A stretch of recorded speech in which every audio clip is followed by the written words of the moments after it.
Vamos orar, Senhor. Querido Pai, mais uma vez somos tão agradecidos por podermos nos reunir como povo comprado pelo precioso sangue do Teu amado Filho. Nós invocamos Teu nome, olhando para Ti e mais uma vez esperando tudo de Ti. Vem nos suprir em tudo que carecemos nesse reunir do Teu povo. Guarda-nos para que possamos realmente receber e ouvir aquilo que o Senhor deseja nos falar. Guarda-nos de distrações, guarda-nos focados em Ti e, sobretudo, te pedimos, ó bendito Espírito Santo, vem nos ajudar nos caminhos da Tua palavra, explicá-la, interpretá-la aos nossos corações. Nos confiamos a Ti.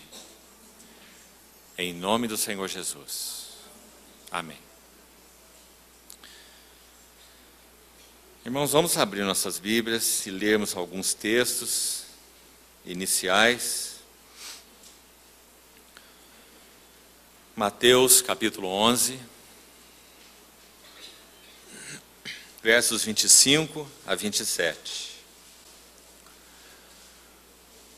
Nossa intenção, e entendemos ser o encargo do Senhor para essa noite juntos, é falarmos um pouco sobre a paternidade de Deus.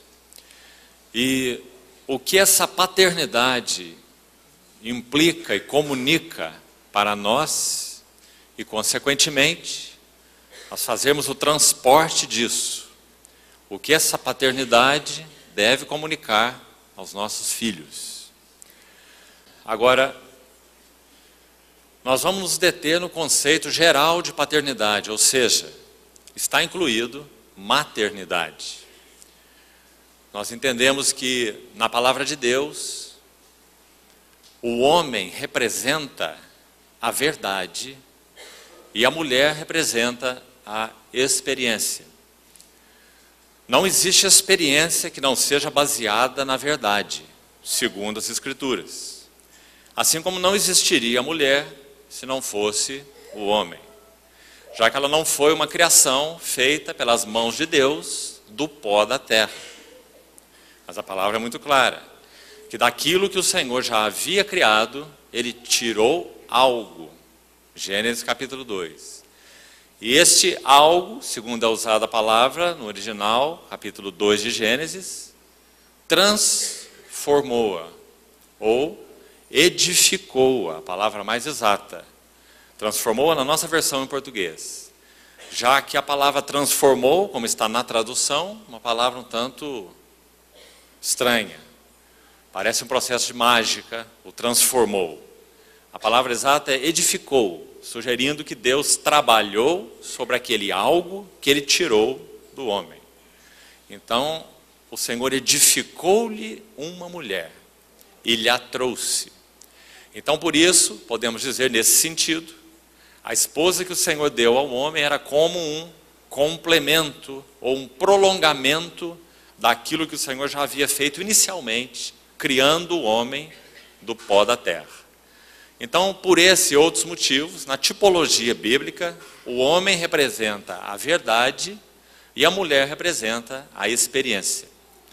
Como já disse, nosso querido irmão, servo de Deus do passado, Otmani, o justo vive pela fé, porque a verdade está na frente, a fé está atrás e a experiência vem por último.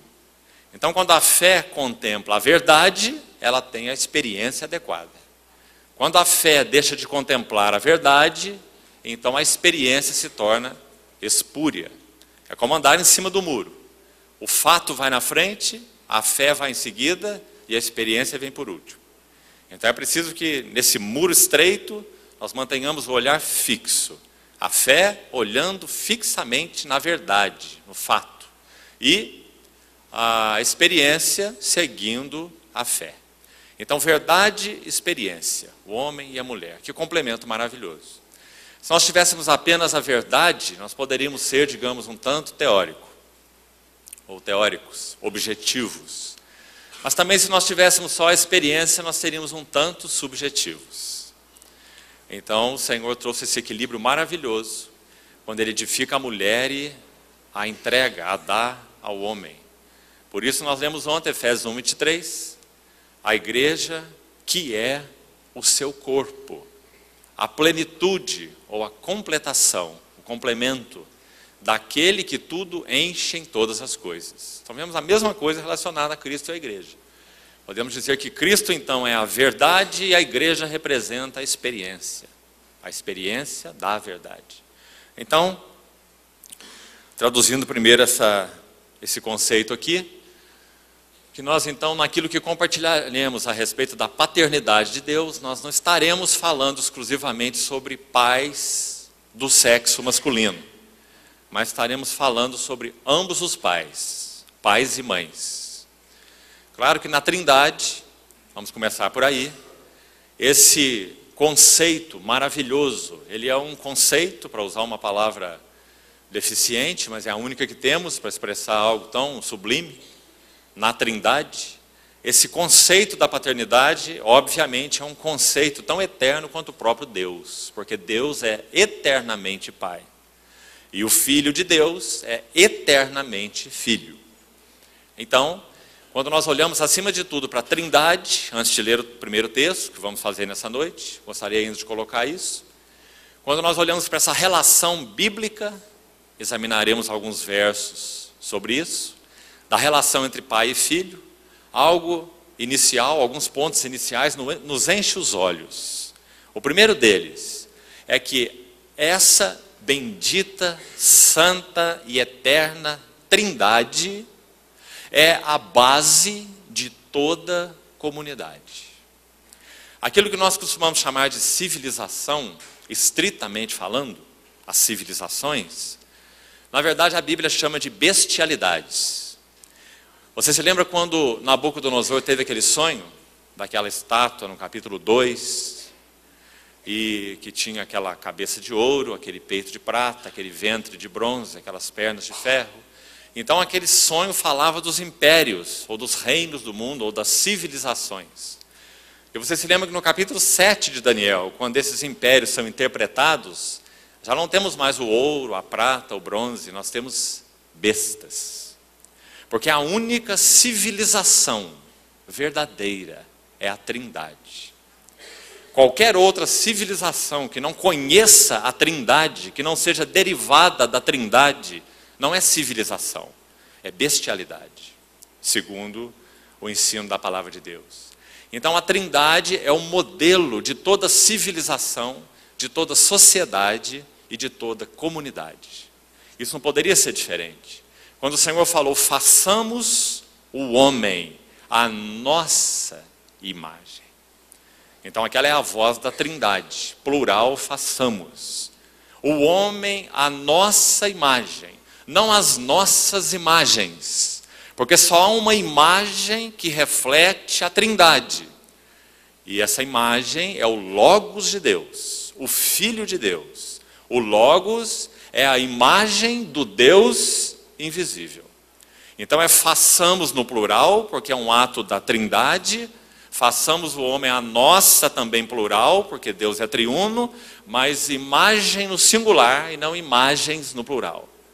Quando nós vemos João capítulo 1, ainda sobre a Trindade, primeiro verso daquele evangelho tão lindo, diz que no princípio era o Logos, o Verbo, esse que é a imagem do Deus invisível. No princípio era o Verbo, e o Verbo estava com Deus, e o Verbo era Deus. Essa segunda frase, o Verbo estava com Deus, também nos ajuda a entender algo mais sobre a Trindade e, consequentemente, sobre a paternidade de Deus, que é o nosso tema nessa noite.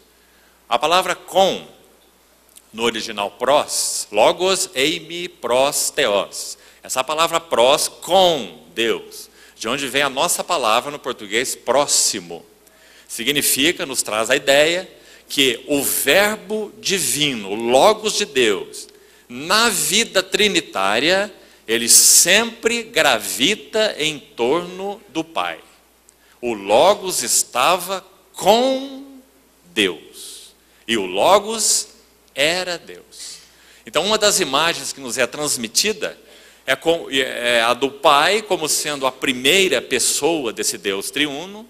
E aqui, de novo, quão delicado é falar sobre a Trindade. Agostinho disse que usava a palavra pessoa por não haver uma melhor, já que pessoa estabelece uma individualidade muito grande. E embora haja individualidade na Trindade, ao mesmo tempo há uma unidade inquebrável, essencial. Mas nós não temos uma palavra melhor do que pessoa para ser usada. Então, quando a pessoa do Pai é considerada a primeira pessoa da Trindade, porque ela é a base da subsistência de uma segunda pessoa na Trindade, que é gerada a partir da primeira pessoa, não criada. Nunca houve um tempo em que a segunda pessoa, e mesmo a terceira, o Espírito Santo, não tivessem existido. Porque Deus é eterno, triuno e eterno. Então, o Pai, a primeira pessoa, ele gera em si mesmo uma segunda pessoa. Então, essa pessoa é chamada nas Escrituras de o Filho de Deus. Por que ele é chamado Filho? Porque o Filho não é o Pai. Nós não somos unicistas, não é? Nós cremos que o Deus triuno, ele é tripessoal. O Pai, o Filho e o Espírito Santo. Por que o Filho não é o Pai e o Pai não é o Filho? O que caracteriza o Pai? O Pai é ingênito. O Pai não é gerado. Essa é uma característica particular do Pai. Nós não podemos dizer isso do Filho. Podemos dizer só do Pai. O Pai é não gerado. Agora o Filho é gerado. E nós não podemos dizer isso do Pai. Quem gerou o Pai? O Pai não é gerado. Mas o Filho é gerado. Mas gerado e não criado. Porque se o Filho fosse criado, então nós seríamos adeptos dos Testemunhas de Jeová, que na sua heresia dizem que o Filho de Deus foi o primeiro ser criado por Deus. Mas o Filho de Deus não é criado. O Filho de Deus é gerado em Deus. Então, de novo, por causa da dificuldade que a nossa mente limitada tem para a compreensão dessas verdades, os teólogos do passado usaram a expressão geração eterna. Também uma expressão limitada, mas é a única que temos. Para tentar nos ajudar a entender que na Trindade há uma geração em Deus. Nada fora de Deus, não é uma criação. Não é um ato externo a Deus, de Deus para fora de Deus. É um ato em Deus. Quando o Pai gera o Filho. E o Filho de Deus é gerado de Deus em Deus. Então é uma geração eterna. Por isso ele é o eterno Filho. E o Espírito Santo não é o Pai e não é o Filho, porque o Espírito Santo procede do Pai para o Filho. João 14, João 16, nos falam isso de modo muito particular. O Espírito procede do Pai para o Filho e o Espírito procede também do Filho para o Pai. Então a característica pessoal do Espírito Santo é essa processão. Nós não podemos dizer que o Pai procede de lugar nenhum e também que o Filho procede de lugar nenhum. O Pai é não gerado, o Filho é gerado e o Espírito Santo procede do Pai para o Filho e do Filho para o Pai. Por isso a característica mais importante do Espírito Santo na Bíblia é que ele é o Espírito de comunhão. Porque ele procede do Pai para o Filho e procede do Filho para o Pai. Que maravilhosa é a Trindade, não é? A comunhão do Pai com o Filho não é uma comunhão afetiva. A comunhão do Pai com o Filho é uma comunhão no Espírito, uma terceira pessoa. E como o Espírito é Deus, então essa comunhão é integral e plena. Porque a comunhão entre o Pai e o Filho se dá nessa terceira pessoa, no Espírito de comunhão. Aí nós perguntamos assim, você entendeu isso? Você vai dizer não. Porque nós não fomos chamados para entender essas coisas. Nós temos uns vislumbres, umas pinceladas, uns relances, não é? Porque nós estamos falando do ser de Deus, o Deus eterno, não é? Graças ao Senhor, porque pelo Espírito Santo nós podemos ter, ainda que uma compreensão limitada, mas podemos, pelas Escrituras, ter alguma compreensão, não é? Mas tão grande, tremendo, profundo é esse assunto da Trindade. É aí que tudo começa. Então, irmãos, Todo o conceito que nós podemos ter sobre paternidade provém da Trindade. O eterno Pai na sua relação com o eterno Filho. Então vamos olhar alguns textos agora. O primeiro que citamos, Mateus capítulo 11. Apenas uma base aqui inicial para nos ajudar. Mateus 11, 25. Por aquele tempo, exclamou Jesus: graças te dou, ó Pai, Senhor do céu e da terra, porque ocultaste essas coisas aos sábios e entendidos e as revelaste aos pequeninos. Sim, ó Pai, porque assim foi do teu agrado. Tudo me foi entregue por meu Pai. Ninguém conhece o Filho, senão o Pai. E ninguém conhece o Pai, senão o Filho. E aquele a quem o Filho o quiser revelar. Que versículo maravilhoso esse versículo 27. Primeiro coloca essa relação de uma maneira tão clara. Uma relação misteriosa, impenetrável e podemos dizer oculta, particular. Ninguém conhece o Pai, senão o Filho. E ninguém conhece o Filho, senão o Pai. Mas também o final do versículo diz que o Filho pode fazer algo particular. E aqui está uma parte daqueles sobre quem o Filho realizou essa obra particular tão extraordinária. O que o Filho fez conosco? Ele nos revelou o Pai. Que bendita revelação. Por isso ele disse assim para os seus discípulos: vós quando orardes, orareis assim: Pai nosso. Né? Porque como falamos ontem, foi aí que terminamos ontem. Pai, podemos dizer, é o nome cristão de Deus. O nome de Deus no Velho Testamento não é Pai. Você vai encontrar algumas expressões pais referindo a Deus no Velho Testamento. Muito poucas. Mas ainda assim, esse não era o nome que caracterizava a Deus. Você não pode imaginar um judeu no Velho Testamento se referindo a Deus e dizendo Pai. Nunca. Quando os escribas faziam aquelas cópias dos manuscritos, normalmente, eles tinham uma caneta à parte. Quando eles iam escrever aquelas 4 letras, Yahvé, eles tomavam aquela caneta para escrever aquele nome, Yahvé, e voltavam aquela caneta para o seu lugar. Era uma caneta à parte, para escrever o nome Yahvé, por causa da santidade desse nome. Nunca um judeu chamaria Yahvé de o seu Pai. Mas o Senhor Jesus disse: vós orareis assim, Pai. Irmãos, essa é a grande verdade que nós temos, que nós possuímos. Nós fomos chamados os filhos de Deus. E de fato, como diz João, nós somos os filhos de Deus. Que coisa maravilhosa. Então, irmãos, essa é a base, o fundamento de tudo aquilo que nós teremos, então, posterior revelação nas Escrituras. Tudo. Nós teremos deficiência da compreensão de tudo, se nós não começarmos pela Trindade. Não vamos entender quase nada sobre a encarnação, se não compreendemos a Trindade. Quase nada sobre a expiação, se não compreendemos a Trindade. Quase nada sobre a justificação pela fé, e por aí vai. O Espírito Santo, a igreja, a segunda vinda do Senhor. Porque a Trindade é a base de toda a revelação bíblica, por isso ela é a primeira. Então, esse verso 27, frase final: ninguém conhece o Filho senão o Pai, ninguém conhece o Pai senão o Filho, e aquele a quem o Filho o quiser revelar. Veja agora João capítulo 12. João capítulo 12. Apenas alguns versos iniciais sobre essa relação do Senhor Jesus, o Filho, com o seu Pai. João 12, versículo 27. Agora está angustiada a minha alma. E que direi eu? Pai, salva-me desta hora. Mas precisamente com este propósito vim, para esta hora. Pai, glorifica o teu nome. Então veio uma voz do céu: eu já o glorifiquei, e ainda o glorificarei. Apenas para ilustrarmos com alguns textos essa relação de intimidade eterna, manifestada agora pelo Filho encarnado, Pai e o Filho.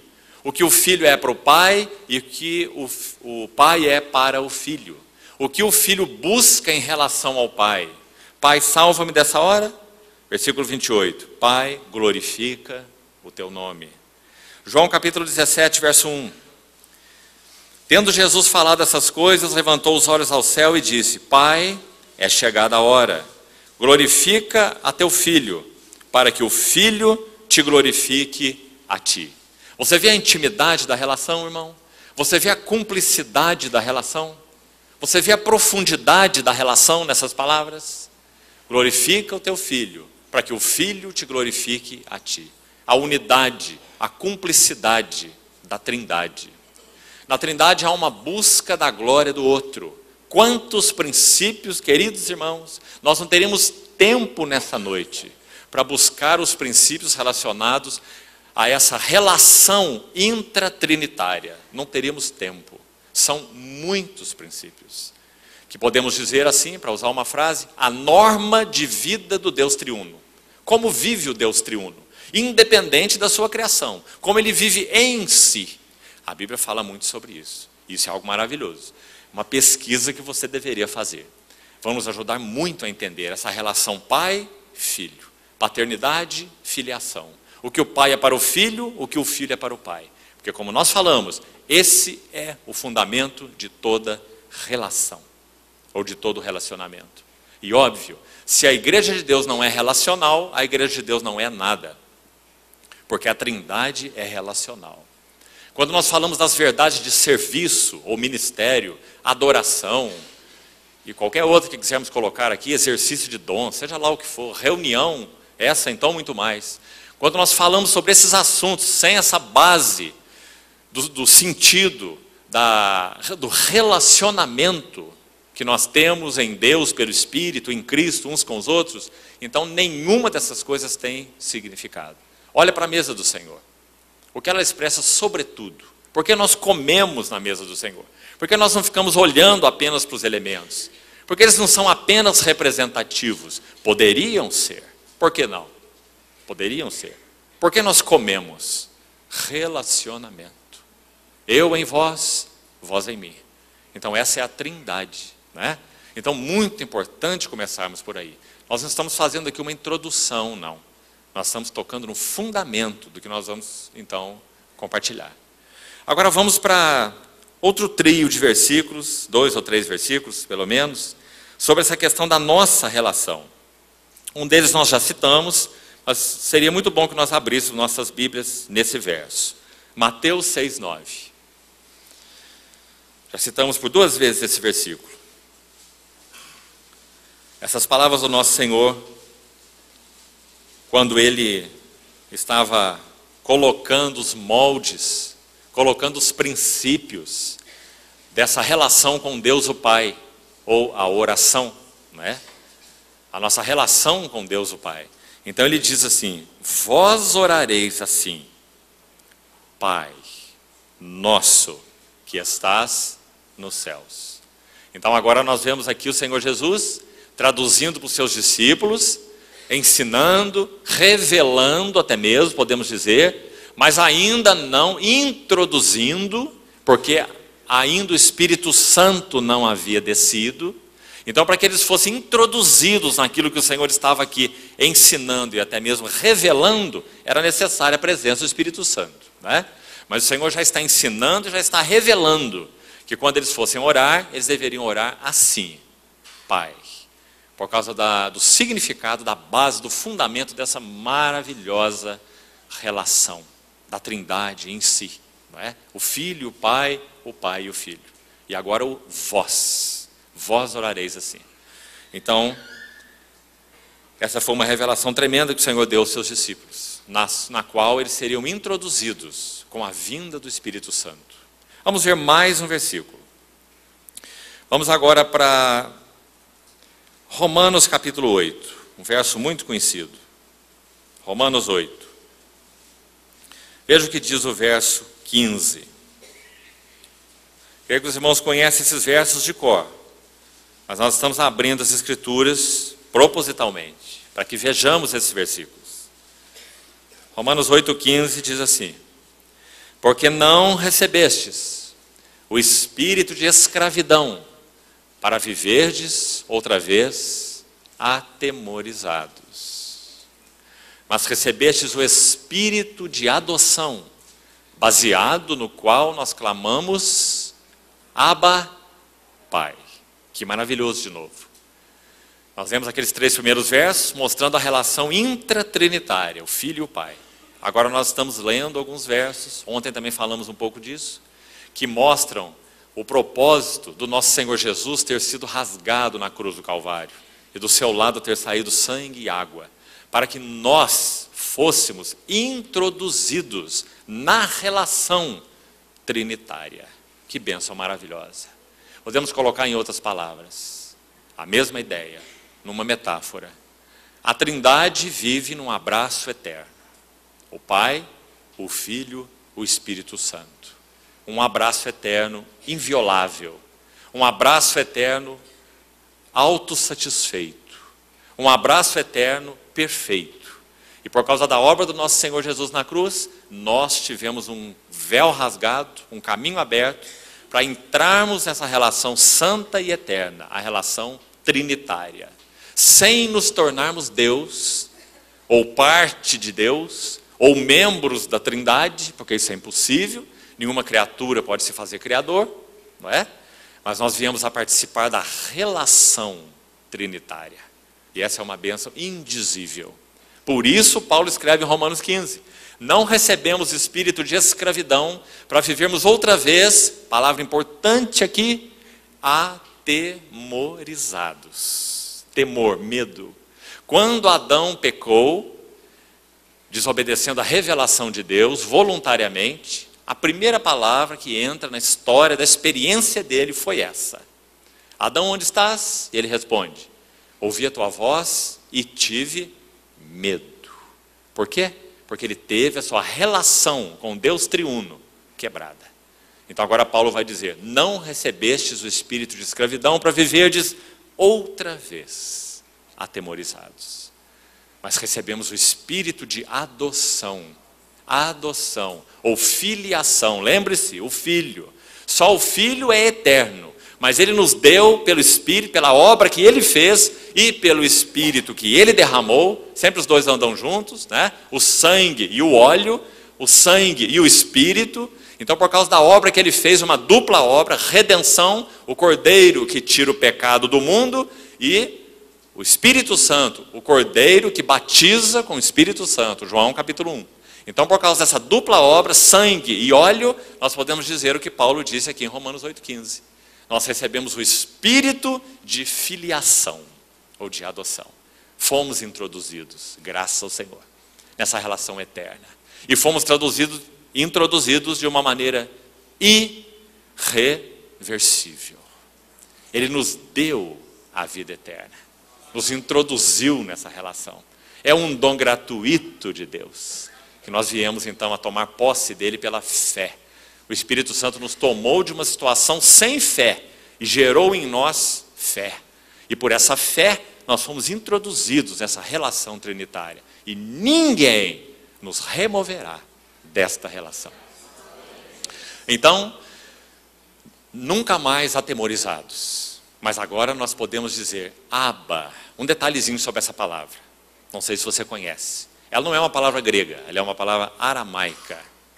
O Senhor Jesus usou essa palavra maravilhosa. Você se lembra quando ele estava orando no Getsemane?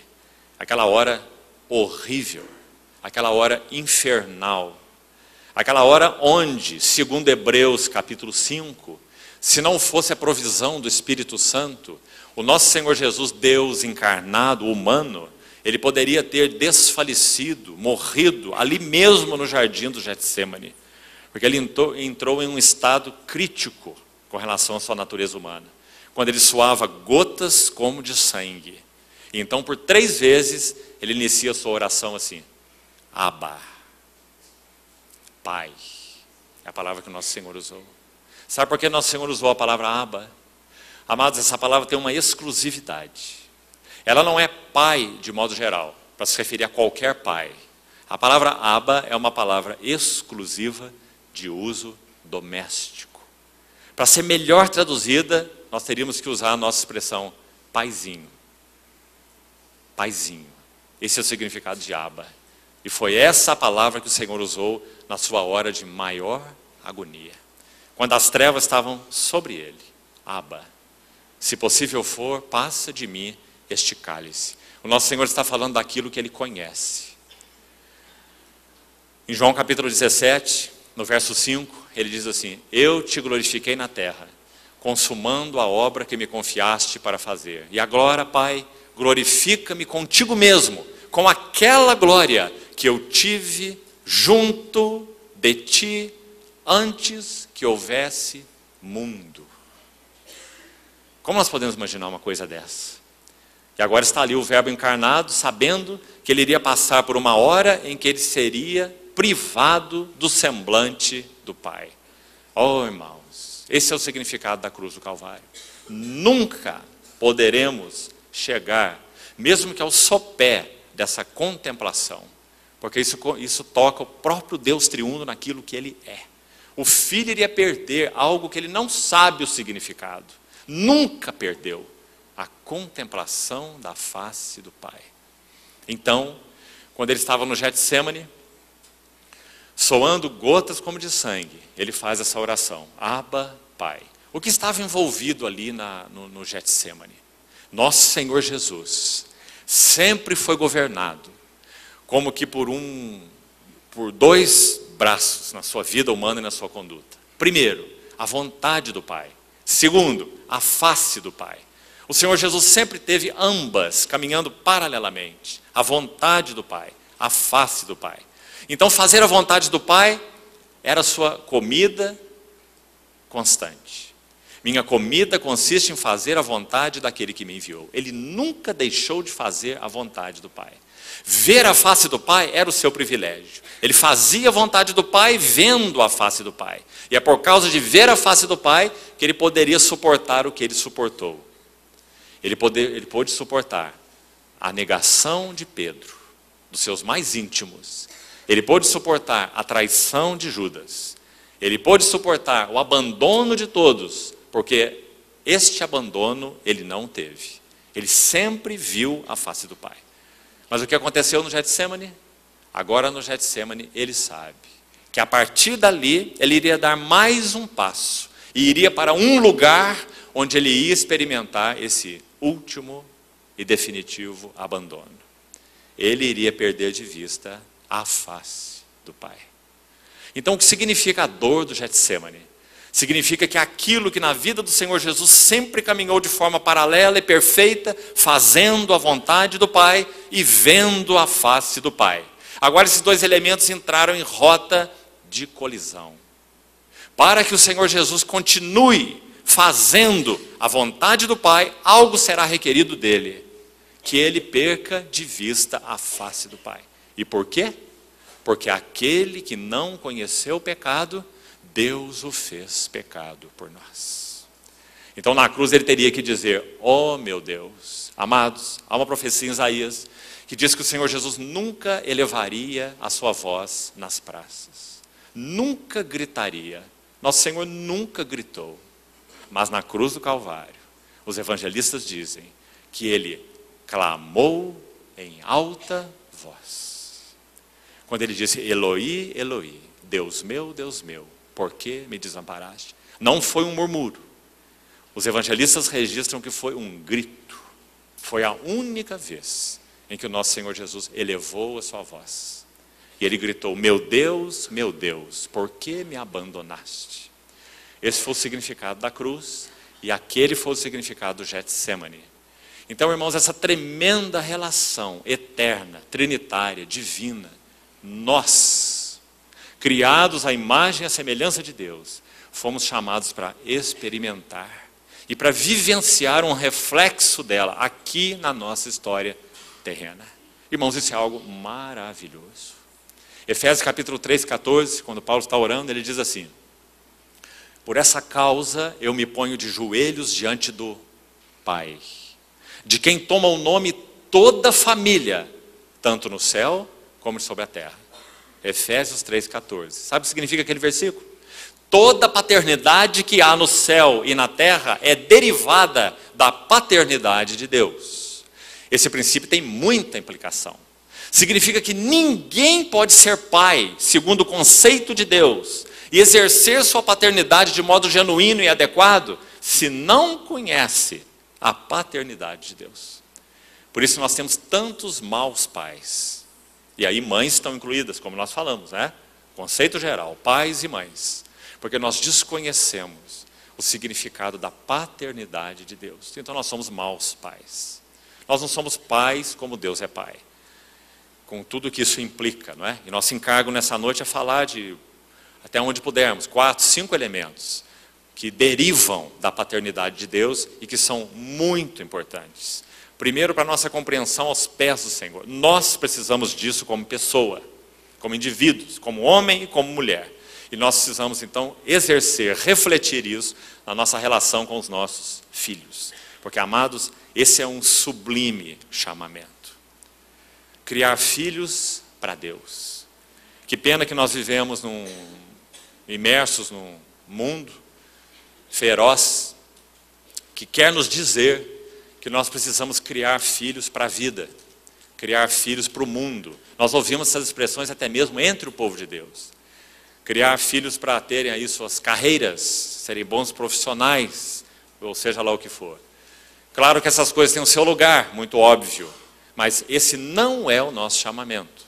Nós somos chamados para criar filhos para Deus, para que conheçam a Deus, porque se eles não conhecerem a Deus, nada tem sentido. E nada tem significado, para que amem a Deus. Mas como o nosso Deus é tão prático e maravilhoso, Ele deu uma figura para os nossos filhos, que se chama Pai. Para que quando Ele olhasse para essa figura, Ele pudesse ter um vislumbre do que significa o Pai Celestial. Mesmo que, é claro, fosse uma imagem como em espelho, porque o nosso Pai Celestial é único. Mas na medida em que nós fôssemos crescendo na relação com o nosso Pai Celestial, nós que somos pais, nós que somos mães, crescendo nessa relação com o Pai Celestial, nós poderíamos fornecer para eles modelos da paternidade celestial. Irmãos, nós vamos chegar, se estudamos a Bíblia, a algumas conclusões importantes sobre isso. E é o que vamos buscar fazer juntos agora. Quais são então os prolongamentos disso? Se os nossos filhos têm tido a graça, pela misericórdia de Deus, pela fidelidade de Deus, no que cabe a Ele e no que cabe a nós, porque Ele tem encontrado um lugar em nós, no que cabe a nossa responsabilidade, um lugar de entrega, um lugar de docilidade, um lugar de arrependimento, sobretudo, para que então Ele avance em nós, se formando em nós, esse caráter do Pai, esse caráter do Filho. Então nossos filhos irão crescentemente poder olhar para nós e ver algo do Pai Celestial. Isso é tão maravilhosamente divino, que a Bíblia nos diz assim: instrui o teu filho no caminho em que ele deve andar, e ainda quando for velho, não se desviará dele. Que maravilhoso, irmão. Por causa do significado divino de paternidade. Por causa das impressões profundas que serão feitas nas vidas dos nossos filhos. Nós não podemos regenerar os nossos filhos. Isso é uma obra do Espírito Santo. Nós não podemos converter os nossos filhos. Essa também é uma obra do Espírito Santo. Mas, vamos ser muito equilibrados aqui. Nós não só podemos, como devemos ser para os nossos filhos aqueles que representam quem é Deus. Para que então, pela obra do Espírito na vida deles, eles possam ser conduzidos aos pés do Senhor. Essa é a nossa função. Então nós nunca poderíamos nos sentir eximidos. Conversão é obra de Deus, não é? Regeneração é obra do Espírito Santo. Eu não tenho muito ou quase nada a fazer. Nós temos demais a fazer. Crescendo na graça e no conhecimento do Senhor. Vivendo vidas em arrependimento e verdade. Respondendo em obediência àquilo que o Senhor nos tem revelado. Amando o Senhor e a sua palavra.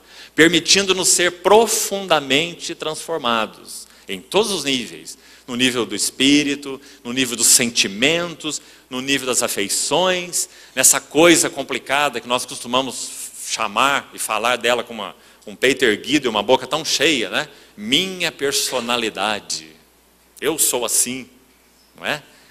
Se não permitirmos que o Espírito Santo trabalhe profundamente nesse terreno, nesse assunto, nós nunca poderemos ser o que Deus nos chamou para ser. Modelos adequados, para que nossos filhos conheçam a Deus. Sempre seremos modelos limitados, mas nós deveríamos, irmãos, na medida do trabalho do Espírito em nós, escute isso, poder dizer o que Paulo disse em Coríntios 11:1. Sabe o que ele diz lá? 1 Coríntios 11:1. Escute bem. Sede meus imitadores, como também eu sou de Cristo. Esse é um verso chave na questão de paternidade. Nós precisamos ser capazes de, mesmo que sem palavras, né, dizer isso para os nossos filhos, com as nossas vidas. Filho, olhe, faça assim, fale assim, haja assim. Somos perfeitos? Não. Somos limitados? Sim. Mas à medida que o Espírito do Senhor está encontrando o caminho em nós, podemos ser modelos adequados. Por causa da obra do Espírito em nós, né? Não é porque nós somos suficientes, nós não somos suficientes. Mas Ele é suficiente. A transformação dele é real, é consistente. E graças ao Senhor por isso. Gálatas capítulo 4, um último versículo, para entrarmos então nos pontos que vamos destacar essa noite. Gálatas 4, de 4 a 6. Vindo, porém, a plenitude do tempo, Deus enviou o seu Filho, nascido de mulher, nascido sob a lei, para resgatar os que estavam sob a lei, a fim de que recebêssemos a adoção de filhos. E porque vós sois filhos, enviou Deus aos nossos corações o Espírito de seu Filho, que clama, Abba, Pai. Um reflexo das palavras de Romanos 8, né? Acrescentando aqui algumas verdades mais. Então, esse é o privilégio que nós temos como filhos de Deus. Agora, irmãos, vamos passar algumas expressões dessa paternidade de Deus. Como nós devemos experimentá-la, reforçando então isso, como pais, como mães, experimentá-la, vivenciá-la primeiro, como pessoas, e então termos o privilégio e a responsabilidade de expressá-la aos nossos filhos. Então vamos tomar uma primeira verdade aqui. Abra, por favor, tua Bíblia em Tito capítulo 3. Vamos chamar esse primeiro prolongamento aqui de aceitação incondicional. Creio que é por aí que nós devemos começar. Os pontos que vamos citar aqui, eles não têm escala de maior importância um do que o outro. Todos eles, nós veremos, são igualmente importantes e devem ser mantidos no mesmo patamar. Então aqui não há ordem de importância, mas vamos começar por aqui. Aceitação incondicional. Veja o que diz Tito capítulo 3. Também é um texto muito conhecido, mas precisamos abri-lo. Vamos ler a palavra. Tito 3,3 diz assim: pois nós também, outrora, éramos nécios. Você sabe o que significa essa palavra, né? Loucos. Vamos fazer um parênteses nela. Você conhece o texto de Marcos, capítulo 7, verso 20, 21, 22, Marcos 7, onde o Senhor Jesus estava naquele ensino com seus discípulos, estavam ali muito preocupados com a questão do lavar as mãos, e o Senhor dizendo que entra no homem não o contamina, mas sim o que sai do homem. Então nosso Senhor diz assim, porque é de dentro do coração, você se lembra? Que procedem. Ele faz uma lista grande ali. Mas os dois últimos elementos são muito interessantes, os dois últimos da lista. São eles, a soberba e o último elemento, a loucura. A soberba, a loucura. E essa é a primeira palavra que Paulo usou nessa lista. Nós outrora éramos loucos. Sabe por que nós éramos loucos? Porque o nosso coração não era governado pelo Espírito Santo. Nós fazíamos a nossa própria vontade. E isso é que a Bíblia chama de loucura. Loucura na Bíblia não é insanidade psíquica. Loucura na Bíblia é egocentrismo. Isso é loucura. Então éramos nécios, loucos, desobedientes, desgarrados, escravos de toda sorte de paixões e prazeres, vivendo em malícia e inveja, odiosos e odiando-nos uns aos outros. Que lista, né? Nós nos enquadramos aí. Agora o verso 4 diz: quando, porém, se manifestou a benignidade de Deus, nosso Salvador, e o seu amor para com os homens, não por obras de justiça praticadas por nós, mas segundo sua misericórdia, Ele nos salvou. Agora vejam, salvar duplo.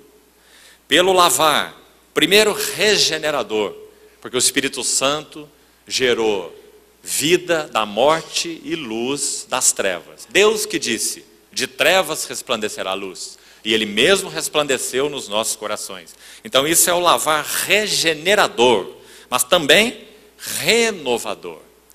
Podemos dizer que são dois aspectos aí, não é? Primeiro Ele nos regenera e então Ele nos renova, nos transformando de glória em glória na sua própria imagem. Por que nós citamos esse texto? Porque esse, dentre muitos outros, irmãos, vamos ficar só com esse como exemplo. Ele ministra para nós esse primeiro princípio, difícil de ser aprendido na experiência: a aceitação incondicional. Nós, como pais, negociamos com nossos filhos muitas coisas de muitas maneiras. Chegamos até mesmo a negociar amor. Muitas vezes em frases simples que nós falamos para eles, né? Especialmente quando são pequenos. Quando nós falamos, por exemplo, não faz isso porque o papai não gosta. Isso é uma frase complicada, não é? Para o filho entender. Se não gosta dele, eu não gosto do que ele está fazendo. Então nós, através de frases desatentas muitas vezes, nós ministramos para os nossos filhos um relacionamento condicional e não um relacionamento incondicional. Nós ministramos uma aceitação que é condicional. Nós os aceitamos se esse se não for cumprido, nós não os aceitamos, ou nós os rejeitamos. Mas essa nunca é a atitude do Pai Celestial. Ele nos aceita incondicionalmente. E baseado na aceitação incondicional, então nós vamos ver outros pontos. Esse aqui não é o único, é só o primeiro. Então Ele vai fazer outras coisas conosco. Mas esse fundamento é irremovível. A aceitação incondicional. Irmãos, eu creio que todos nós sabemos o quanto, não sei se talvez seja a história de alguns aqui hoje, pode bem ser, nós tenhamos lutado com Deus essa questão de aceitação incondicional. Quantos votos será que você já fez? Quantos votos de melhoria será que você já fez? Quantos votos disso ou daquilo? Quantas promessas? Não é?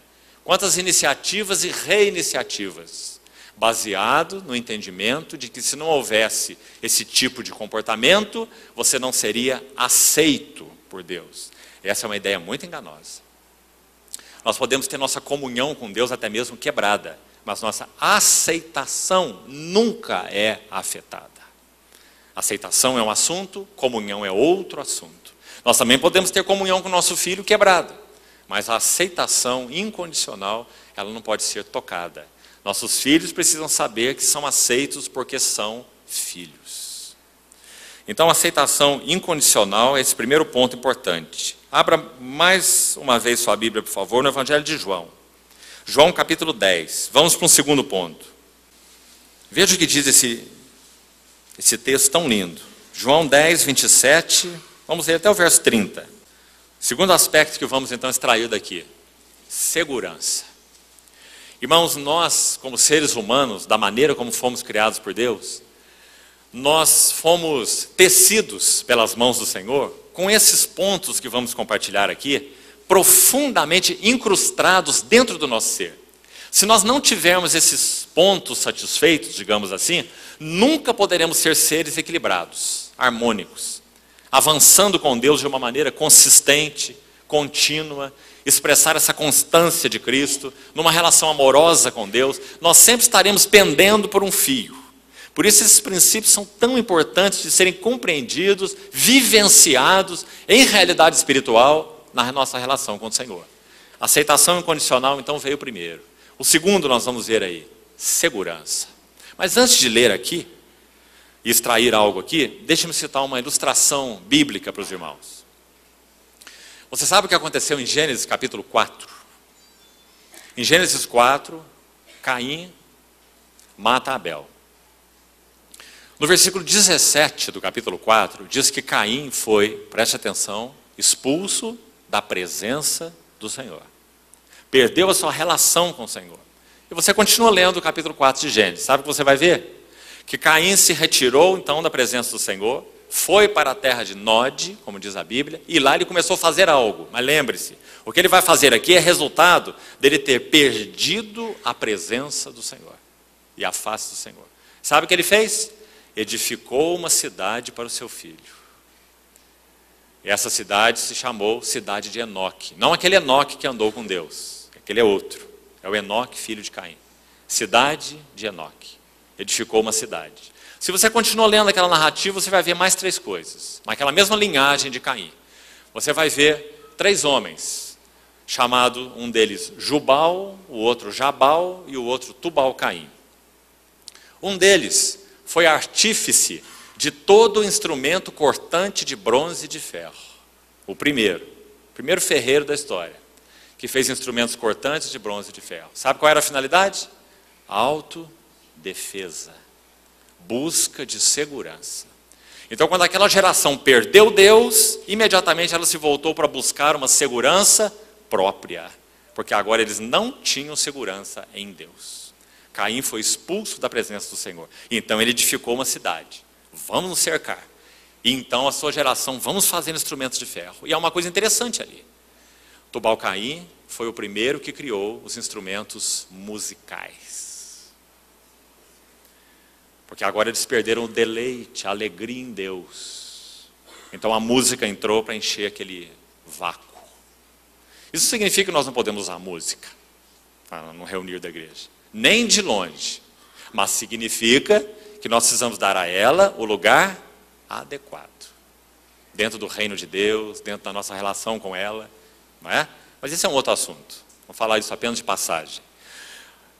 O homem perdeu a segurança em Deus. Então está ali o artífice dos instrumentos cortantes de bronze e de ferro. Porque segurança é um clamor básico do nosso ser essencial.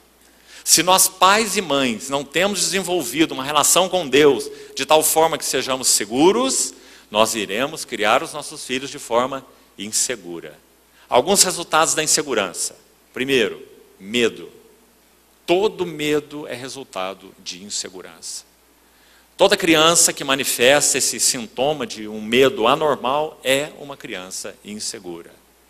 Então, alguns dizem que quando nós procuramos ajudar meninos menores, nós deveríamos, sobretudo, ajudar os seus pais. O problema raramente está com eles, até mesmo adolescentes. Os pais precisam, em primeiro lugar, ser ajudados. A maneira que eles vivem, os conceitos que eles têm, os valores, as prioridades, a maneira como usam tempo, como usam dinheiro. Não é? Isso é profundamente importante. Isso ministra muito aos filhos. Segurança é um assunto vital na nossa relação com Deus. Gênesis 4 está aí como um exemplo nítido da necessidade que nós temos de segurança. Nunca podemos satisfazer essa sede em outro lugar. Só encontraremos segurança na nossa relação desenvolvida, sólida, consistente com o nosso Senhor. O lugar mais instável e perigoso desse universo é este: as nossas mãos. Mas nós achamos que é o lugar mais seguro. Que o lugar mais seguro desse universo, e o único, são as mãos do nosso Senhor. Então esse é um clamor essencial que nós temos. Vamos ler esse texto agora. João, capítulo 10, verso 27. As minhas ovelhas ouvem a minha voz. Eu as conheço e elas me seguem. Eu lhes dou a vida eterna, jamais perecerão, eternamente, e ninguém as arrebatará da minha mão. Aquilo que o meu Pai me deu é maior do que tudo, e da mão do Pai ninguém pode arrebatar. Não é claríssimo o que o Senhor quis comunicar aqui para as suas ovelhas, como ele diz? A primeira nota que salta desse texto, muito evidente, é segurança. Uma segurança eterna, firme. Agora, 4 elementos são usados aqui. Então não vamos passar desatentos por eles não, porque eles têm aplicação prática muito interessante. Olha como o Senhor disse que ministra segurança para as suas ovelhas. Vamos aprender com ele, vamos nos deleitar nessa segurança que temos e poderemos então refletir isso para os nossos filhos. Olha quais são os elementos de segurança. Vamos devagar aí. As minhas ovelhas ouvem o quê? Minha voz. Ó, irmãos, aqui precisamos parar e aplicar isso. Nossos filhos têm ouvido a nossa voz? Isso é verdadeiro em todos os níveis. Eu já sou pai de filhos bem mais velhos, que já têm sua própria vida. Mas, irmãos, que coisa interessante temos descoberto nessa fase da vida. Nossos filhos nos veem ainda como um suporte. Claro, não fazendo as coisas por eles, nunca. Não é? Isso é uma anomalia. Mas ainda nos veem como suportes. E que coisa importante é essa? Porque desde o início na nossa relação com os nossos filhos, a nossa voz deveria ministrar a eles, na medida em que estamos avançando no Senhor, é claro. Sempre sabendo que fazemos isso de maneira limitada, mas devemos fazer de maneira crescente, não é? Pelo Espírito de santificação, avançando em nós. Mas nossa voz para os nossos filhos ministra muitas coisas. Sabe, irmãos, existem estudos, inclusive, fisiológicos. Por exemplo, as irmãs aqui não vão se ofender comigo, mas essa é a verdade fisiológica. O timbre de voz da mulher é, fisiologicamente falando, naturalmente falando, mais irritante. Sabe por quê? Porque ele é mais agudo. E o som agudo é mais irritante. Essa é a fisiologia. Não é? Foi Deus que fez. Quando o homem chega na adolescência, o menino, essa parte aqui começa a desenvolver, não é? Não é isso? Por que essa parte que desenvolve? Para que ele tenha uma voz mais grave. Foi Deus que fez, não é? E então a voz, o timbre de voz do homem é um timbre de voz que comunica descanso. Ou deveria comunicar descanso. Ou seja, a voz predominante no lar deveria ser a voz do pai. Mas normalmente não é o que acontece. E não é por quantidade de palavras que são faladas, também não confunda isso. Mas é pelo significado da voz. Então essa preeminência, isso foi dado por Deus, Deus que estabeleceu, deveria funcionar da maneira como Deus estabeleceu. Essa voz da mulher deveria ser um prolongamento da voz do homem. Isso tem muita implicação. Isso significa que aquilo que é ensinado por ela tem que ser um prolongamento daquilo que é a convicção do seu marido. Aquilo que é ministrado em termos de disciplina por ela aos filhos, não é? Já que se o marido é, e como é, o primeiro responsável pela provisão do lar, conforme Deus estabeleceu, então, obviamente, naturalmente falando, na vida normal, ele irá em busca, né, do trabalho para trazer provisão para casa. Então, na relação em termos de quantidade de tempo, a relação da mulher será maior com os filhos. Mas tudo aquilo que ela ministrar para eles deveria ser um prolongamento das convicções de Deus através do seu marido, não é? Então, nesse sentido, a voz é muito importante. Por exemplo, nossa voz sempre ensina. Outro ponto que eu penso que precisa ser considerado: irmão e irmã. E talvez aqui especialmente irmã, preste atenção nisso. A sua voz sempre está ensinando. Agora aqui é um ensino duplo. Ou ensinando adequadamente, ou ensinando inadequadamente. Vamos citar um exemplo. Se o seu filho pequeno está fazendo algo indevido, e você está ali sentada lendo o seu livro, e você observa que ele está fazendo algo indevido. Você está tão absorvido na sua leitura, que você diz assim: menino, para o que você está fazendo. Filho, não faz isso não. E continua na sua leitura. Filho, não faz isso não. E continua na sua leitura. E você não checa se ele respondeu a sua voz, você está ensinando. O que você está ensinando? Que a sua voz não tem importância. Que a sua voz não tem peso. Que a sua voz não é determinante, não tem valor. Você pode falar 10 vezes, ele vai continuar a fazer o que ele estava fazendo.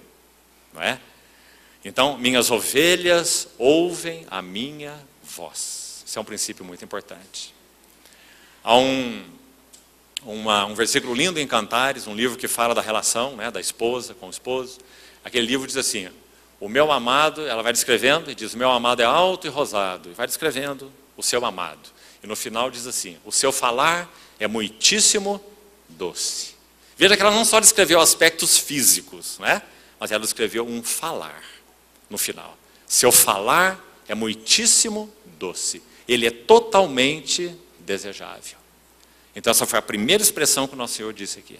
Na condução das suas ovelhas. Nós vamos ver outros elementos. Você vai ver mão aí. Você vai ver ele falar: eu lhes dou. Aspectos importantes. Mas ele começou pela voz.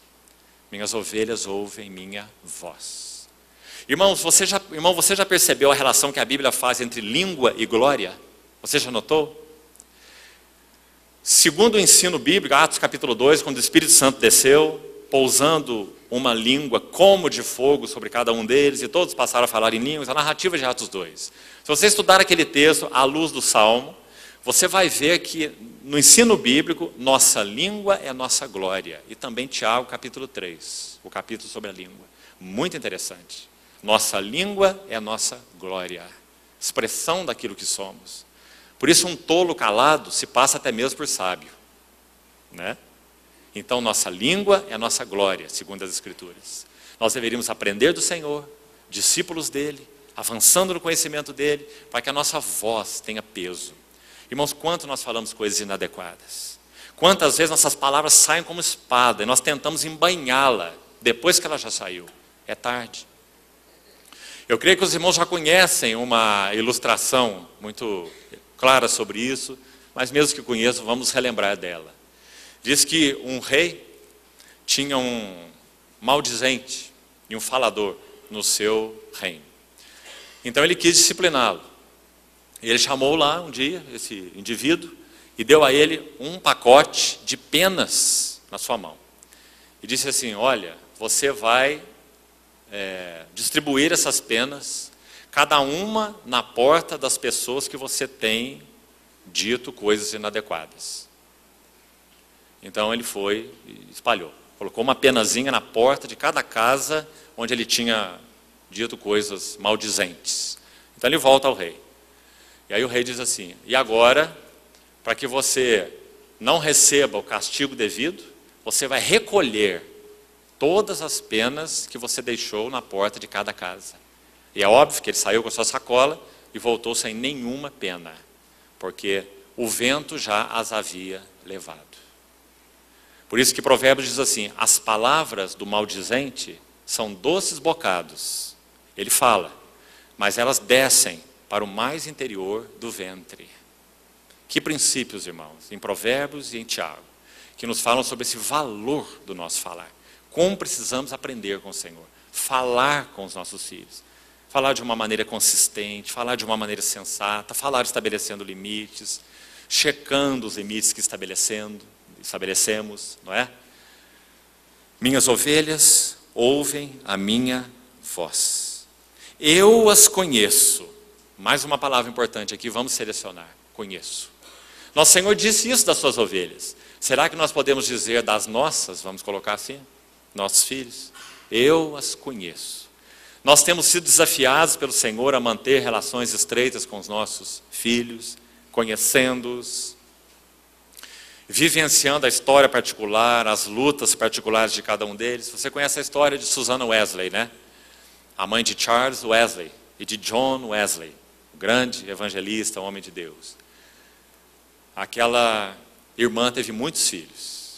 Ela entendeu do Senhor a necessidade de dedicar um dia a cada filho, sequencialmente. Não foi por menos que aquela família foi um tesouro nas mãos do Senhor. Irmãos, o que nós temos visto hoje? E agora vamos olhar isso aqui de novo com cuidado. Examine você mesmo aos pés do Senhor. Nós temos vivido, de modo geral, uma hora de abandono dos lares, especialmente com relação às mulheres, às irmãs. Deixe-me citar para os irmãos apenas um dado de estudo natural. Não tem nada a ver com irmãos, com cristãos, é uma observação natural. Veja que interessante. Esse estudo diz que na Inglaterra, há mais ou menos 30 anos atrás, 30 a 40 anos, as mulheres iniciaram esse tipo de migração que nós temos feito de poucos anos para cá no nosso país. Migração para fora dos lares. Trabalhar, trabalhar, trabalhar. Resultado? as crianças entraram em um parafuso completo. Então o governo tomou uma medida, por causa da quantidade de desajustes psicológicos na vida de crianças e de adolescentes. Então o governo britânico deu um incentivo para que as mulheres voltassem para suas casas, para criar os seus filhos. O que você acha disso? Isso não foi feito por cristãos, e nem foi feito por nada baseado na Bíblia. Foi feito por uma observação, uma constatação natural. O que você acha disso? Isso significa, os princípios de Deus são universais. Não importa se nós somos cristãos ou se nós não somos cristãos, os princípios de Deus são universais. Quando os ímpios, que não pertencem a Deus, de alguma maneira, mesmo na ignorância, mas estão respondendo a alguns princípios de Deus, até mesmo sem saber, eles vão ser abençoados. Isso significa que eles vão ser salvos e nem regenerados. Não confunda as coisas. Mas significa que eles vão ser abençoados, porque os princípios de Deus são universais. E por isso existem famílias de ímpios que vivem melhor do que famílias de cristãos. Então, irmãos, que necessidade nós temos de reexaminar esses assuntos. Não é vocação de Deus que as esposas assumam responsabilidade de suprimento financeiro da família. E a maioria, na responsabilidade sobre isso, a grande maioria, não toda, mas a grande maioria, na nossa observação, é problema dos maridos. Eles empurram suas esposas para um trabalho fora de casa. Porque a intenção é elevar o padrão social, o padrão financeiro. E elevando o padrão social, colhem a consequência da perda da relação adequada com os filhos. Então nós precisamos rever isso diante do Senhor. Não, irmã, na Bíblia não há nenhum versículo que diz que uma filha de Deus, não possa trabalhar fora. Não há. Não há essa regra, não. Mas na Bíblia há muitos versículos que dizem que, em outras palavras, que a mulher sábia edifica a sua casa e não edifica o seu trabalho. Então a responsabilidade principal sobre os ombros das irmãs é serem dedicadas às suas famílias. Irmãos, nós temos visto de uma maneira assustadora como que crianças pequenas, a partir aí de 7, 8 anos, estão expostas a coisas indevidas e inadequadas, porque não têm a supervisão dos seus pais. Famílias cristãs, alguns deles filhos de irmãos que exercem serviço na casa de Deus, expostos a coisas inadequadas, por falta de supervisão dos pais, porque pai e mãe trabalham fora. Isso é muito sério, muito grave. Nós deveríamos pesar isso diante do Senhor. Eu as conheço. Relacionamento não cai do céu. Nós precisamos desenvolver relacionamento com nossos filhos e relacionamento requer tempo.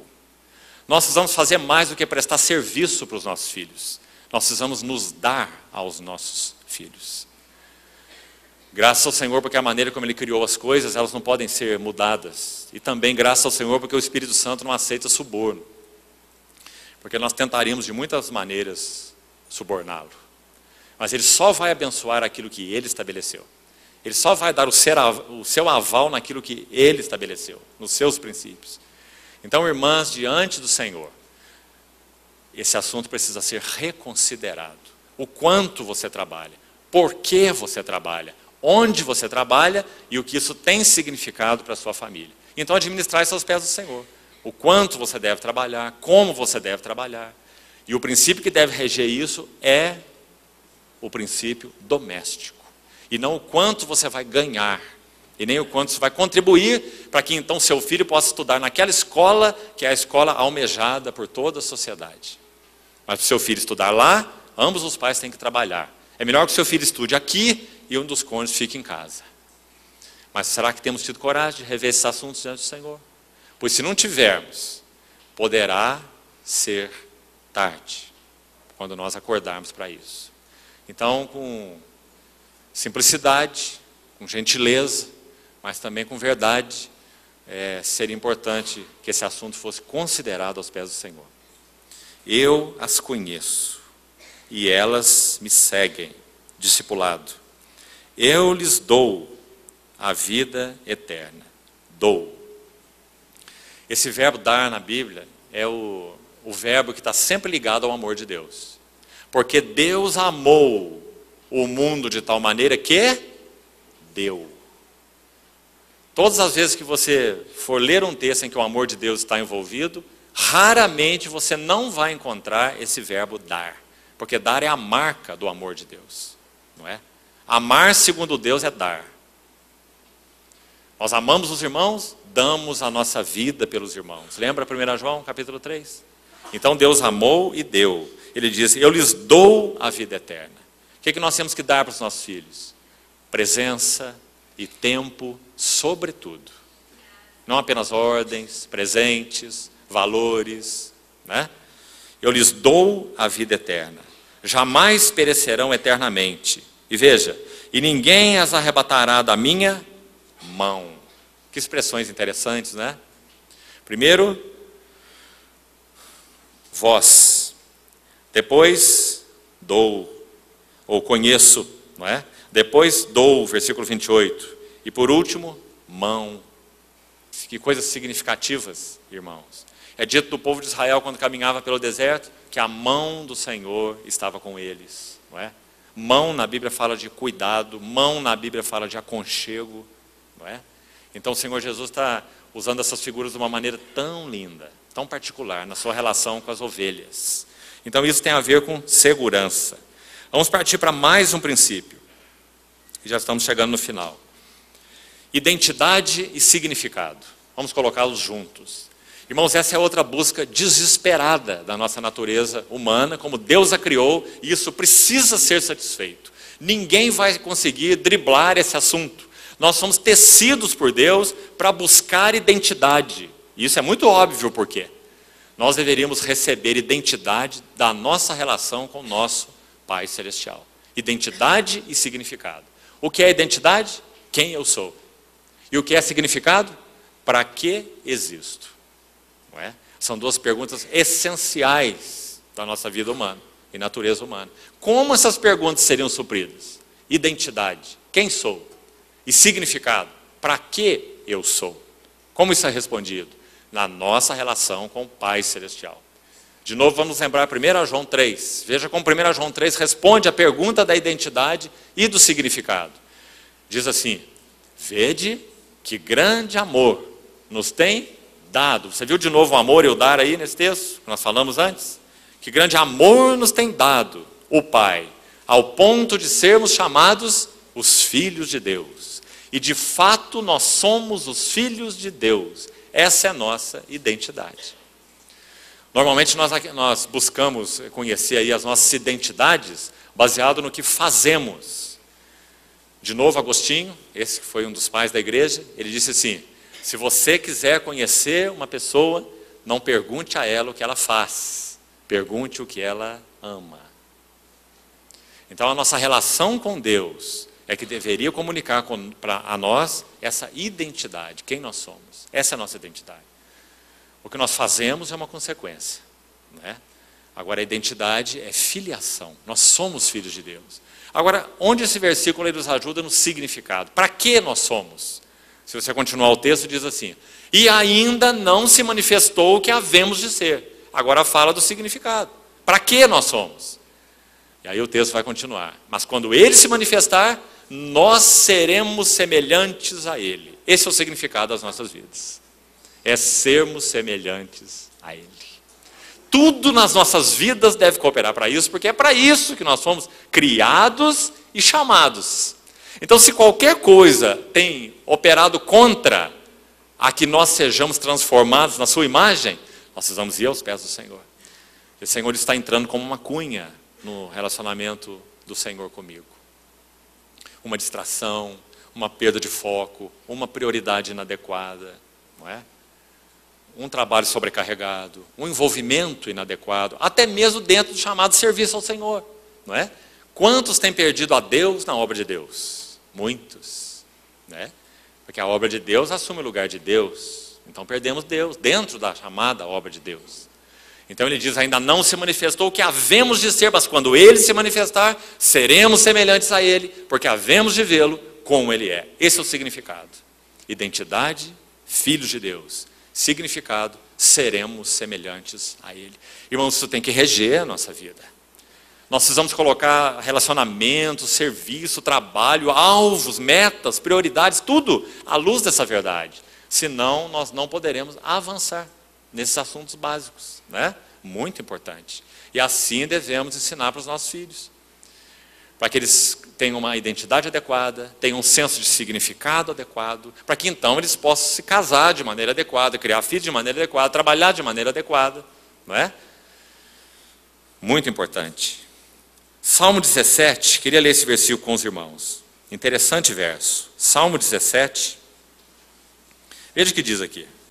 É o verso 15, é o último verso do Salmo. Eu, porém, na justiça contemplarei a tua face. A face de Deus, a face do Pai. Quando acordar, eu me satisfarei com a tua semelhança. Esse versículo fala muita coisa. Fala da nossa ressurreição, esse acordar aqui tem relação, inclusive, com a ressurreição, né? Mas um princípio particular eu gostaria de recolher aqui. E ele está dentro do que nós estamos falando sobre identidade e significado. E o princípio é, segundo esse versículo aqui, a face do Pai é formadora de caráter na vida dos filhos. Guarde esse princípio, irmão. Vamos repetir. A face do Pai é formadora de caráter na vida dos filhos. Eu contemplarei a tua face e eu me satisfarei com a tua semelhança. Você vê? Mesmo princípio de Coríntios, 2 Coríntios 3,18. Contemplando como por espelho a glória do Senhor, a sua face, nós somos transformados de glória em glória na sua própria imagem. É isso que nós deveríamos fornecer para os nossos filhos. Contemplando a nossa face, eles deveriam poder ver a face do Senhor. Porque esse é um princípio. Assim como a face do Pai é formadora de caráter nas nossas vidas. Assim com relação aos nossos filhos. Então, que princípio importante esse? Vamos para um quarto. Discipulado ou disciplina. Claro que ele é tão importante quanto os outros. Não vamos nos deter também muito tempo nele, porque gostaria muito de usar um pouquinho mais de tempo no último, ainda antes de encerrarmos. Discipulado ou disciplina. Irmão, segundo a Bíblia, disciplina, ela é resultado de discipulado. O que significa disciplina? Sempre na palavra de Deus, disciplina tem um duplo espectro. Ela fala de corrigir aquilo que é negativo, que precisa ser corrigido, mas também fala, e primordialmente fala, de ensinar aquilo que é positivo. Nós usamos a palavra disciplina com o foco apenas de um lado só. Todas as vezes que nós falamos assim, precisamos disciplinar. Qual a primeira ideia que vem na sua mente? Precisamos corrigir, não é? Mas segundo a Bíblia usa essa palavra, disciplinar é o mesmo que discipular. E discipular não é só corrigir, é sobretudo ensinar, né? Então, essa é uma outra necessidade essencial que nós temos como Deus nos criou. Nós fomos feitos por Deus para sermos discipulados, ou para sermos disciplinados. Hebreus capítulo 12. É o texto mais condensado em todo o Novo Testamento sobre disciplina e o que ela significa. E você lembra lá que há uma ênfase positiva naquele texto, muito interessante, e a nossa tradução em português colocou a ênfase no lado negativo, por causa do vício da palavra disciplina. Então lá em Hebreus 12,5 fala assim: filho meu, não menosprezes, na maioria das traduções dizem, a correção. Filho meu, não menosprezes a correção que vem do Senhor. Correção fala de algo negativo, algo que está errado vai ser corrigido, não é? E nem desmais quando por ele és reprovado, porque o Senhor disciplina quem ama e açoita a todos que recebe por filho. Não é assim o texto? Mas a palavra, se você for consultar lá no original, filho meu, não desprezes, essa palavra traduzida como correção, no texto original, é a palavra educação. E educação não tem ênfase negativa, tem ênfase positiva. Também inclui correção. Então o versículo diz, filho meu, não desprezes a educação que vem do Senhor. E nem desmaies quando por ele és reprovado. Aí você viu agora os dois aspectos. A educação e a reprovação, né? Porque a educação tem ênfase positiva. Tito 3 também diz, Tito 3 diz assim: a graça de Deus se manifestou salvadora a todos os homens, educando-nos, para que renegados a impiedade, as paixões mundanas, vivamos no presente século, etc. Né? Então esse é um outro aspecto fundamental, disciplina. O livro de Provérbios também tem muito a nos dizer sobre isso. E nós seremos arguídos pelo nosso Senhor sobre o tipo de discipulado que nós exercemos sobre os nossos filhos. Irmão e irmã, uma pergunta que o Senhor nunca vai fazer por você, naquele tribunal de Cristo de 2 Coríntios 5,10. Ele nunca vai perguntar assim: você foi um profissional bem-sucedido? Você nunca vai ouvir isso. Nunca. Mas ele vai perguntar. Podemos dizer assim, né? Usando nossas palavras. O Senhor fará isso à sua maneira, né? Mas Ele irá nos perguntar: você foi um pai bem-sucedido? Você foi uma mãe bem-sucedida? Você pôde refletir algo de mim consistente para os seus filhos? Você respondeu aos meus princípios? Independente, amados, do que especialmente aconteceu com a vida deles. Isso pertence ao Senhor, como nós falamos. Nós não somos soberanos, é Deus que é soberano, não é? Mas nós fomos chamados para cumprir uma missão muito séria e muito particular. E nós precisamos estar muito claros a respeito dela. Agora o último elemento, e vamos concluir aqui. Abra, por favor, sua Bíblia em Lucas capítulo 15. Hoje nós alongamos um pouco mais. Peço perdão para os irmãos desde já. Nós vamos gastar um tempo a mais aqui nesse capítulo 15 de Lucas. Lucas 15, 11 diz assim: continuou. Certo homem tinha 2 filhos. O mais moço deles disse ao pai: pai, dá-me a parte que me cabe dos bens. E ele lhes repartiu os haveres. Vamos devagar com esse texto, passo a passo. Essa é muito conhecida, essa parábola. É a parábola do amor extravagante do pai. Esse é o tema dessa parábola. E há princípios muito lindos aqui de paternidade. O principal deles, é claro, o amor extravagante do pai. O amor incondicional do pai. Então, o versículo 12, na narrativa da parábola, podemos ir parando neles, já que é um texto muito conhecido, diz assim: que quando esse filho mais moço pede a parte que lhe cabe dos bens, o pai reparte os bens aos 2, e não apenas ao que pediu. Porque você vê o detalhe do versículo 12 que diz: lhes repartiu os bens. Quem pediu foi o mais novo, mas então o pai faz aquela partição, incluindo o mais velho. Repartiu aos 2. Então, o verso 13.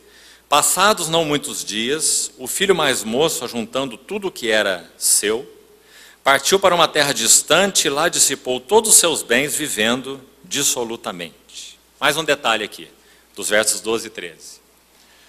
Se você compreender o contexto histórico oriental dessa parábola, ele não é tão simples como parece na leitura. Um filho fazer o que esse filho fez com seu pai significa, literalmente, ele dá um tapa, esbofetear a face do seu pai. Porque ele estaria dizendo assim, em outras palavras: meu pai, você é rico, velho, mas ainda tem muita saúde. Está demorando para morrer. Eu estou ansioso para tomar aquilo que é meu.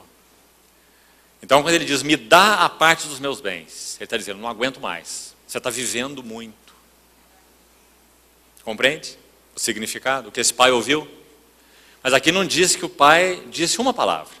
Disse apenas que ele lhes repartiu os haveres. Porque aquilo era deles. Então o pai recebeu essa bofetada e ele repartiu os bens para os seus 2 filhos. Depois, o verso 14 continua. Depois de ter consumido tudo, esse filho que saiu, sobreveio àquele país uma grande fome. E ele começou a passar necessidade. Então ele foi e se agregou a um dos cidadãos daquela terra.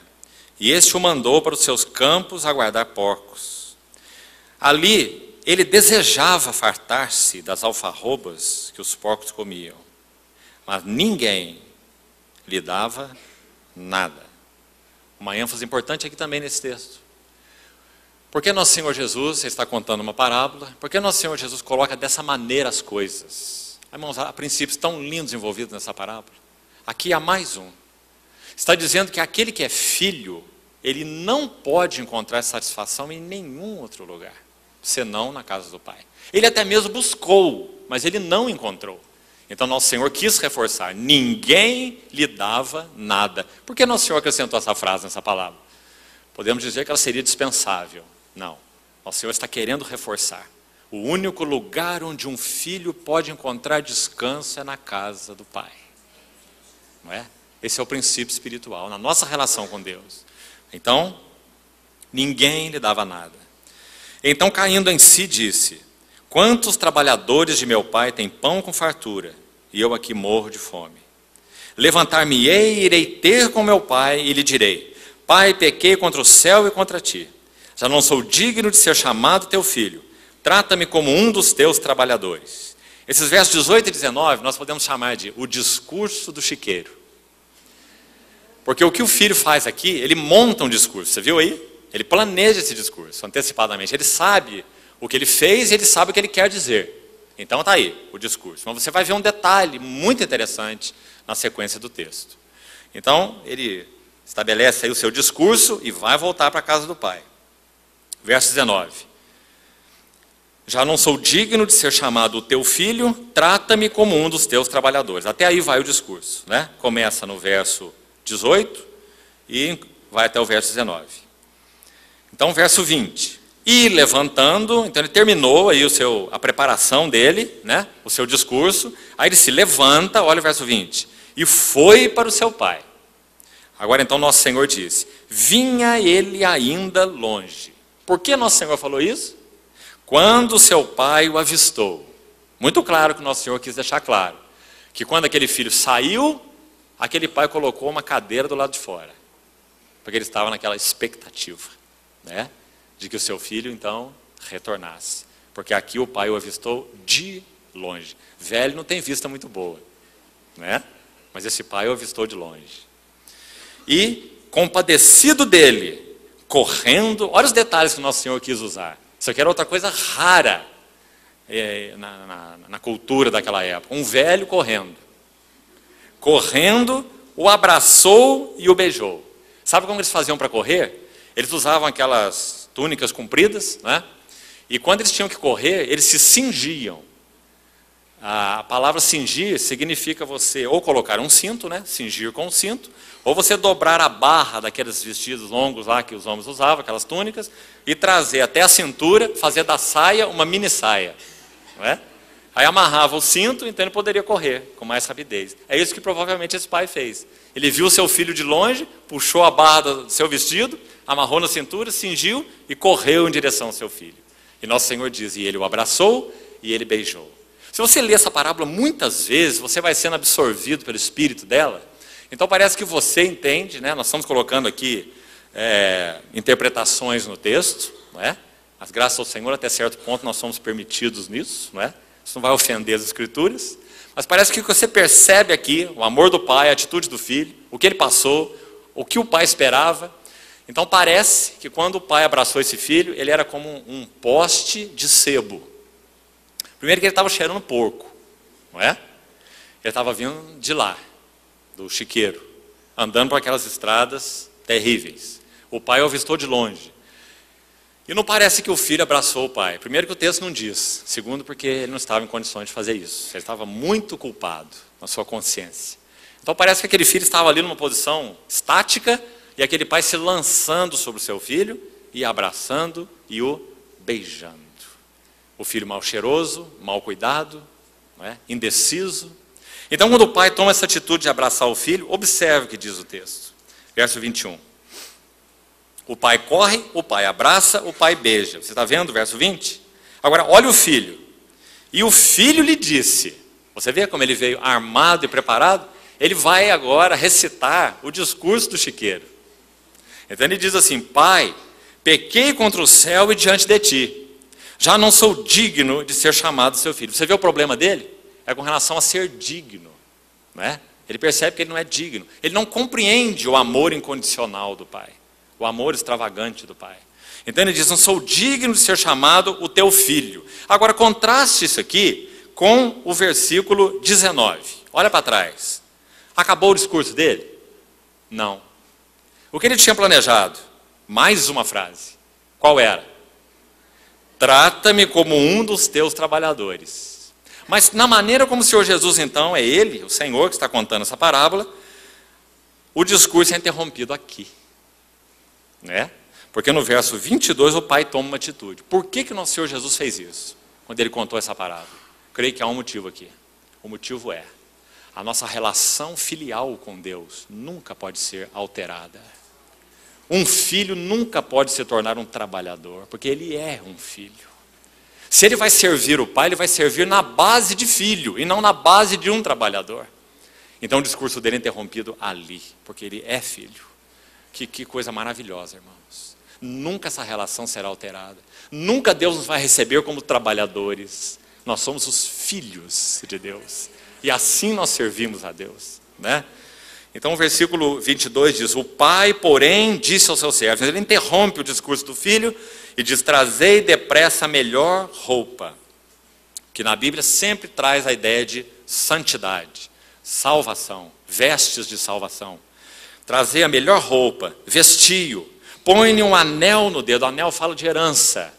Agora esse filho, segundo o texto, já tinha gastado tudo que ele tinha direito. Então, por direito, ele não teria nada. Mas o pai coloca um anel no seu dedo. E anel é sinal de herança. Então agora ele vai receber algo que ele sabe que é completamente indigno e inadequado para receber.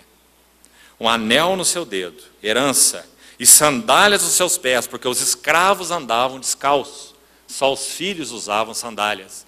Então ele chegou como escravo e foi vestido como filho. Sandálias nos pés. E trazei também e matai o, artigo definido, o novilho cevado. Segundo o texto original, é um novilho particular, específico, que provavelmente, digamos, foi colocado para engordar quando o filho foi embora. Para que quando o filho voltasse, na expectativa do pai, aquele novilho particular pudesse ser imolado para a celebração. Então trazei aquele novilho, o novilho cevado. Comamos e regozijemo-nos, porque este meu filho estava morto e reviveu, estava perdido e foi achado. E começaram a regozijar-se. E depois você sabe aí a outra atitude e comportamento do filho mais velho. Vamos tocar nisso agora. Esse é o último elemento, então, que eu gostaria de colocar aqui. Amor incondicional. Começamos com aceitação incondicional e terminamos com amor incondicional. Incondicional. Irmãos, nós precisamos ser no Senhor, pelo Espírito do Senhor, capazes, suficientes, idôneos em Cristo para expressar isso para os nossos filhos. Porque isso é reflexo do caráter de Deus. Agora, todos esses elementos têm que andar juntos. Não existe amor sem disciplina, sem limites, sem uma ministração de aceitação, de segurança. Né? Então vamos tomar esses elementos todos, vamos levar aos pés do Senhor e vamos permitir que o Senhor sonde a nós mesmos. Na sua luz, nós vemos a luz. E por último, queria encorajar os irmãos a algo a ser considerado aqui. Pondere diante do Senhor, primeiro, para que você não tenha um infarto depois. Pondere diante do Senhor duas perguntas interessantes no relacionamento conjugal. Seria muito bom se nós, como casais, marido e esposa, tivéssemos no Senhor condições sinceras de fazermos uma ou duas perguntas um ao outro. Primeira delas, como você me vê como marido e pai? E vice-versa. Como você me vê como esposa e mãe? Agora, irmãos, é preciso muita seriedade diante do Senhor, porque nós somos muito políticos. Né? E nós falamos as coisas interessados em outras coisas. Isso não ajuda ninguém. Mas seria tão bom se nós tivéssemos um clima adequado no nosso relacionamento conjugal, onde essas perguntas pudessem ser respondidas com verdade. Sabe por que precisamos preparar antes o nosso coração? Porque nós podemos ouvir coisas que nós nunca tínhamos ouvido antes. Mas nós devemos estar dispostos a ouvi-las. Que o nosso cônjuge fale conosco, como ele nos vê como marido e pai, e como esposa e mãe. Em verdade. E a segunda pergunta: como nós vemos um ao outro, na nossa relação com aqueles que não pertencem ao Senhor? Essa é uma outra pergunta séria. Porque nós temos uma tendência a usarmos máscaras no nosso relacionamento uns com os outros. Mas quando nós nos relacionamos com aqueles que não pertencem ao Senhor, ali especialmente as nossas máscaras caem. Então é importante que nosso cônjuge nos ajude a ver na luz do Senhor como nós nos relacionamos com aqueles que não pertencem ao Senhor. Seja no nosso trabalho, no nosso círculo de relacionamentos em qualquer nível, aqueles que nós podemos chamar de amigos, se é o caso, né? Então, seria interessante encontrarmos uma atmosfera saudável diante do Senhor para fazermos e respondermos essas perguntas uns aos outros. Irmãos, é um sinal de maturidade na vida conjugal. Quando os cônjuges vão encontrando, pelo Espírito, lugar, lugar para colocar o dedo uns nos outros, naquilo que realmente é inadequado, naquilo que tem ferido o Senhor, naquilo que tem causado desajustes, muitas vezes nos próprios relacionamentos entre os irmãos. Nós então colocarmos o dedo uns nos outros, de uma maneira fiel. Leais são as feridas feitas pelo que ama. Nós deveríamos encontrar esse ambiente na vida conjugal. Deveríamos. Isso é marca de maturidade. Poucos casais têm condições de fazer isso. Colocar a mão na ferida um do outro. Porque nós interpretamos isso sempre de maneira muito inadequada.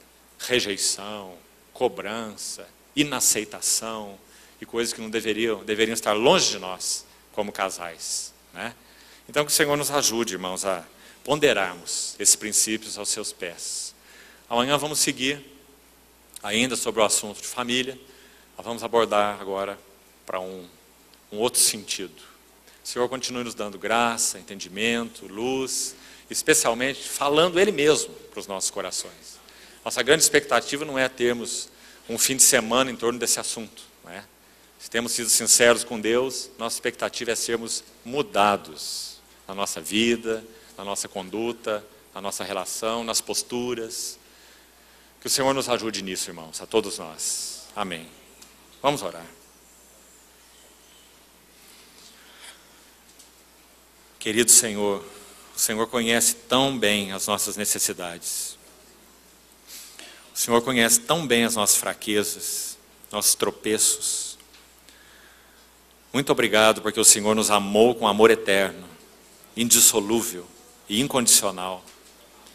E também agradecemos o desejo persistente do Senhor de mudar-nos, transformar-nos de glória em glória, na Tua própria imagem. Senhor, nos ajuda a ouvirmos o Senhor nesses princípios que temos compartilhado. Queremos ter um coração sincero diante do Senhor que deseja ouvir Tua voz.